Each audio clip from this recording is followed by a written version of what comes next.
শফিকুর রহমান।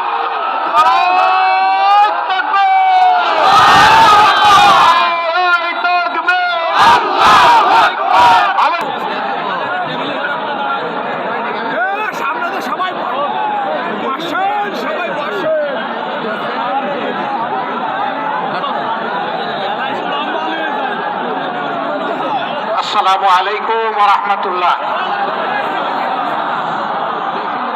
আসসালামু আলাইকুম ওয়া রাহমাতুল্লাহ। আলহামদুলিল্লাহি রাব্বিল আলামিন ওয়াসসালাতু ওয়াসসালামু আলা রাসূলিহিল কারীম ওয়া আলা আলিহি ওয়া সাহবিহি ওয়া আহলি বাইতি আজমাইন। চলমান আন্দোলনের শরিক ৮ দলের উদ্যোগে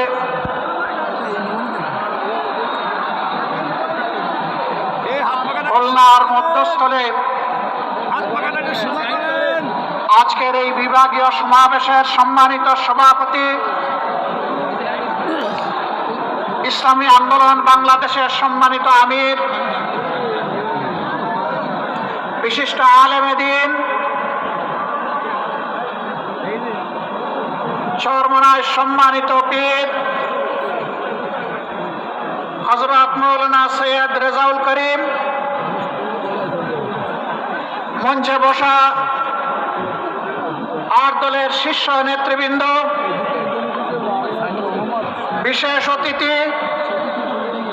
অতিথিবৃন্দ, বিভাগীয় নেতৃবৃন্দ, স্থানীয় নেতৃবৃন্দ, খুলনার আপাম জনগণ, ভাই ও বোনেরা, আল্লাহ তাবারক ওয়া তাআলার শুকরিয়া আদায় করছি। আল্লাহর দ্বীনের প্রয়োজনে, বাংলাদেশের মানুষের মুক্তির প্রয়োজনে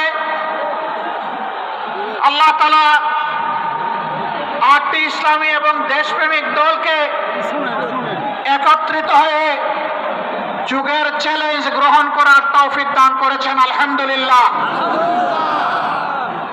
ঢাকায় যে কথা শুনতে পারলাম না, ইতিমধ্যে বিশেষ অতিথি সহ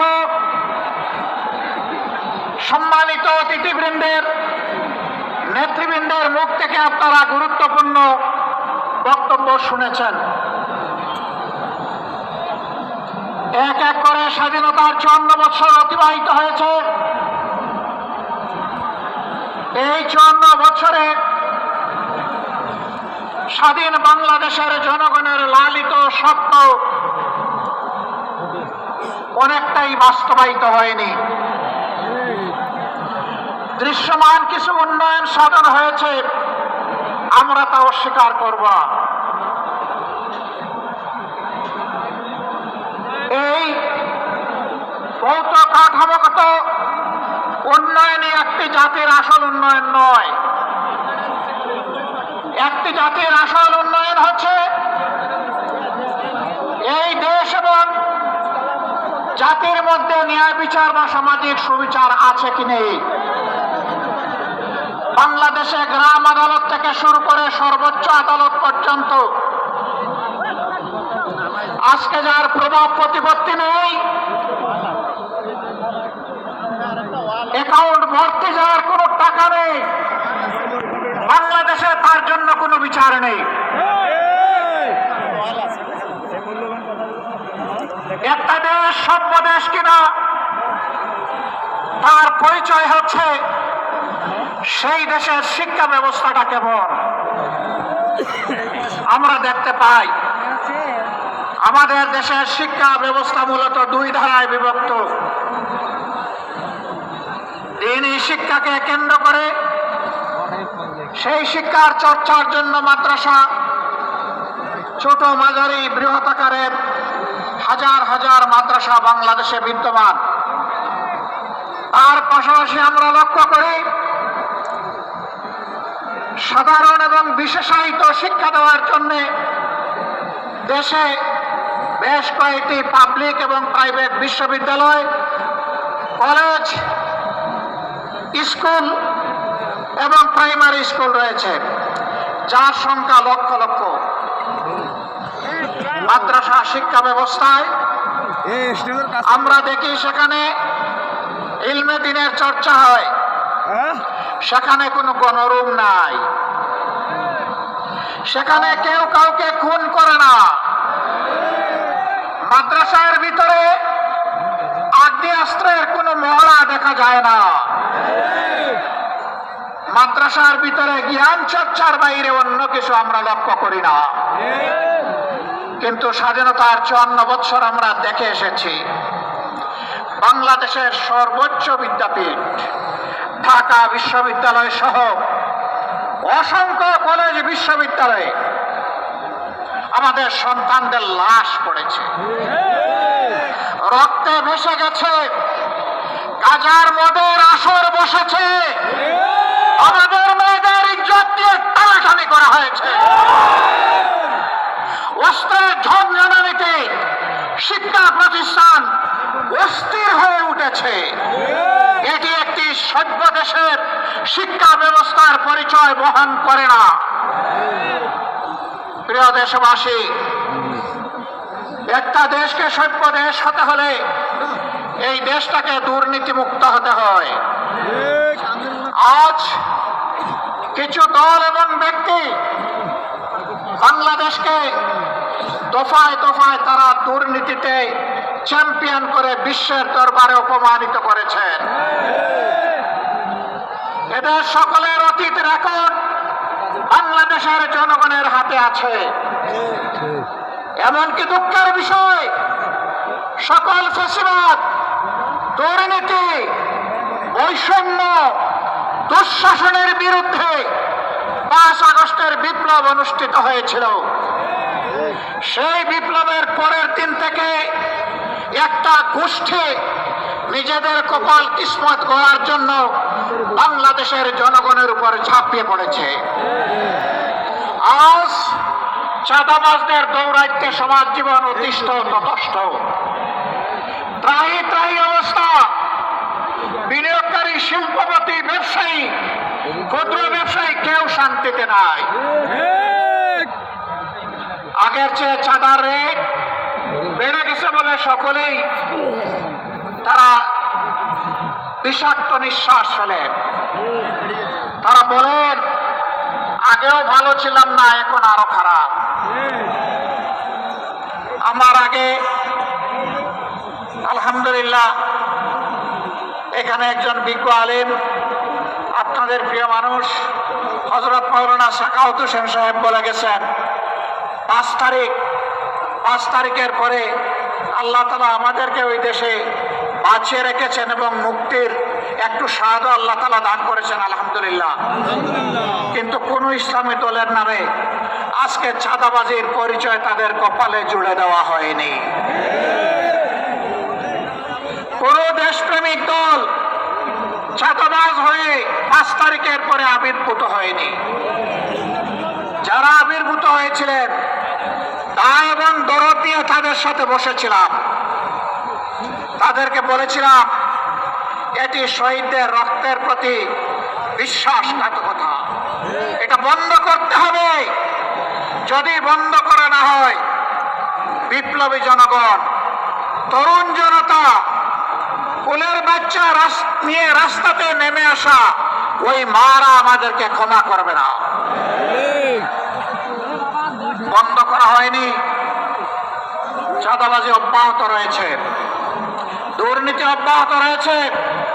ক্ষমতায় না গিয়ে অনেকে ক্ষমতার দাপট দেখাচ্ছে, প্রশাসনিক কু করার চেষ্টা করছে। আগামী নির্বাচনে চলে বলে কৌশলে কেউ কেউ আমরা শুনতে পাই বিভিন্ন জায়গায় বসে ষড়যন্ত্রের জাল বুনছেন। জনগণ ভোট দেওক না দেওক, ক্ষমতায় আমাদেরকে যেতে হবে। বন্ধুগণ, বেলা শেষ, দিনও শেষ, ওই সূর্য ডুবে গেছে। এ বাংলাদেশে এটা আর হবে না, এটা আমরা হতে দেব না ইনশাআল্লাহ। আমরা তরুণ যুবকদেরকে জিজ্ঞেস করতে চাই, যাদের বয়স 35 কিংবা তার নিচে, 3টা নির্বাচনে ভোট দিতে পারো নাই, অর্থাৎ সারা জীবনে একটা ভোট দিতে পারো নাই। আগামীতে তোমাদের ভোট নিয়ে কেউ ছিনিমিনি খেলুক, কেউ চুরি করুক, কেউ তোমাদের ভোট হাইজ্যাক করুক, তোমরা কি তা বরদাস্ত করবে? আমরা তোমাদেরকে কথা দিচ্ছি, তোমাদের ভোটের পার আদায় করার জন্য আমরাও যুবক হয়ে সেদিন তোমাদের সাথে একইভাবে লড়বো ইনশাআল্লাহ।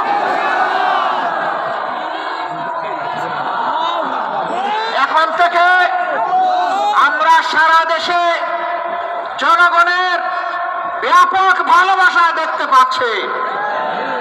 এই ভালোবাসা ঈর্ষান্বিত হয়ে মনের জ্বালায় অনেকে আমাদের ব্যানার, ফেস্টুন, প্লেকার্ড, আমাদের পোস্টারগুলো ছিঁড়ে খান খান করে ফেলছে। বন্ধুগণ, টের পান নাই? জনগণ আজকে আর গাছের পোস্টার, লাইট পোস্টের পোস্টার, রাস্তার উপর দড়ি দিয়ে সাঁটানো পোস্টার দেখে সিদ্ধান্ত নেয় না। আজকে তারা সিদ্ধান্ত নিয়ে ফেলেছে, যাদেরকে তারা ভালোবেসেছে তাদের বুকের ভিতরে তারা পোস্টার স্থায়ীভাবে স্থাপন করে দিয়েছে। রাস্তার পোস্টার ছিঁড়তে পারবা, বুকের পোস্টার ছিঁড়তে পারবা না। অতএব ওই পোস্টার ছিঁড়াছিঁড়ি করে কোনো লাভ নেই। দিশাহারা হয়ে, হতাশ হয়ে, ক্রুদ্ধ হয়ে চূড়াগলিতে কেউ যদি হাঁটার চিন্তা করেন, তাহলে প্রয়োজনে আরেকটা 5 আগস্ট অনুষ্ঠিত হবে ইনশাআল্লাহ। যেই 5 আগস্ট সন্ত্রাসকে, ফ্যাসিবাদকে তাড়িয়ে দিয়েছিল, সেই 5 আগস্ট প্রয়োজনে আবার রুখে দেবে ইনশাআল্লাহ। সম্মানিত ভাইয়েরা, এখন থেকে ছাত্র জনতার, শ্রমিক জনতার, ব্যবসায়ী জনতার, আপামর জনতার, শিশু থেকে বৃদ্ধ সমস্ত মানবতার ঐক্য আমাদেরকে গড়ে তুলতে হবে ইনশাআল্লাহ। এই ঐক্যই আগামী দিনে বাংলাদেশের জাতীয় সংসদে যাবে বিজয়ের বেশে ইনশাআল্লাহ। এ বিজয় কেউ ঠেকাতে পারবে না ইনশাআল্লাহ। কারণ আমরা আছি মজলুমের পক্ষে, আমরা আছি অপশাসনের বিরুদ্ধে, আমরা আছি বৈষম্যের বিরুদ্ধে, আমরা আছি ন্যায়ের পক্ষে, আমরা আছি আল্লাহর দেওয়া কোরআনের বিধানের পক্ষে। এ বিজয় আমাদের হবে ইনশাআল্লাহ। সম্মানিত ভাইয়েরা, কেউ কেউ জাতির মধ্যে হিংসা সৃষ্টি করে জাতিকে বিভিন্নভাবে বিভক্ত করতে চান। চিংড়ি মাছের মতো কেউ কেউ পিছনে দৌড়াতে চান। আপনারা চিংড়ি মাছের চাষের এলাকার মানুষ খুব ভালো করে জানেন, চিংড়ি যখন দৌড়ায় সামনের দিকে পথ খুঁজে পায় না, শুধু পিছনের দিকে যায়। কেউ কেউ ৭২-এর সংবিধান নিয়ে কামড় দিয়ে পড়ে থাকতে চান। আমাদের বন্ধুদের মাঝে দীর্ঘদিন একসাথে আন্দোলন সংগ্রাম, ফ্যাসিবাদের বিরুদ্ধে লড়াই করেছি, তাদের কাউকে কাউকে আজকে আমরা সে কথা বলতে শুনি। মনে রাখবেন, বাংলাদেশে প্রথম দুঃশাসনের পর জিয়াউর রহমান সাহেব ক্ষমতায় এসে ওই সংবিধানকে তিনি আমূল পরিবর্তন করে দিয়েছিলেন।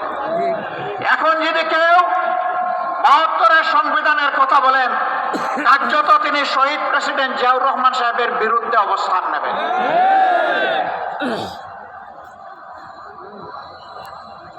৭২-এর সংবিধানের কথা আজ যিনি অত্যন্ত সংকটজনক অবস্থায় আছেন, জাতির এক শ্রদ্ধার কেন্দ্রবিন্দুতে যার অবস্থান, বেগম খালেদা জিয়াও কখনো ৭২-এর সংবিধানের পক্ষে কথা বলেননি।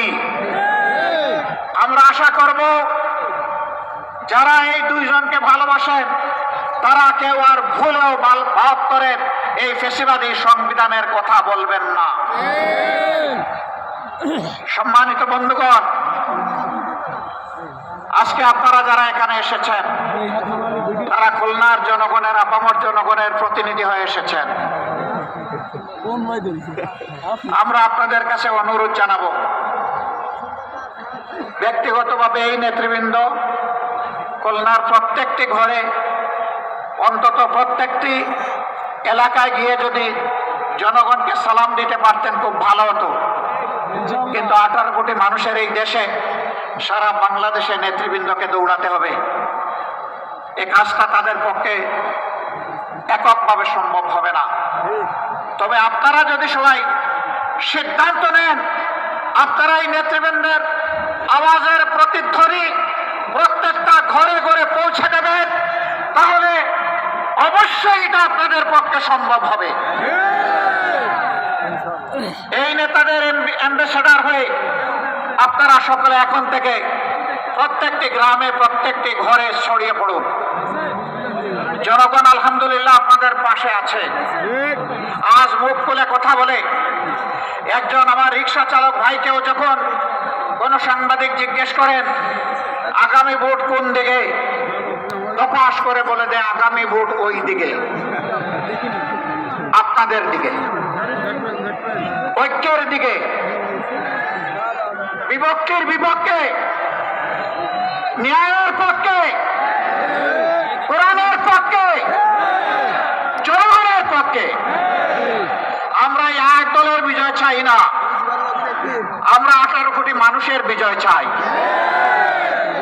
আমরা কোন দল বিশেষের বিজয় চাই না, আমরা মজলুম জনগণের বিজয় চাই, আমরা আল্লাহর কোরআনের বিজয় চাই। সেই বিজয়ের মিছিলে আপনারা সবাই জান প্রাণ দিয়ে লড়াই করে যেতে রাজি আছেন?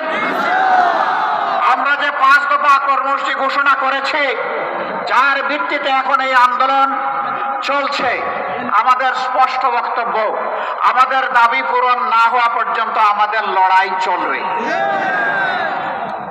আর আমরা জনগণের জন্য যা করতে চাই, দুর্নীতিমুক্ত সমাজ, ন্যায় বিচার সকলের জন্য, এবং তার পাশাপাশি অর্থনৈতিক ব্যবস্থাকে ঢেলে সাজানোর যে অঙ্গীকার আমরা ব্যক্ত করেছি, তাবেদার নয়, স্বাধীন রাষ্ট্রের যে পররাষ্ট্রনীতি আমরা ঘোষণা করেছি, তা প্রতিষ্ঠিত না হওয়া পর্যন্ত আমাদের লড়াই অব্যাহত থাকবে।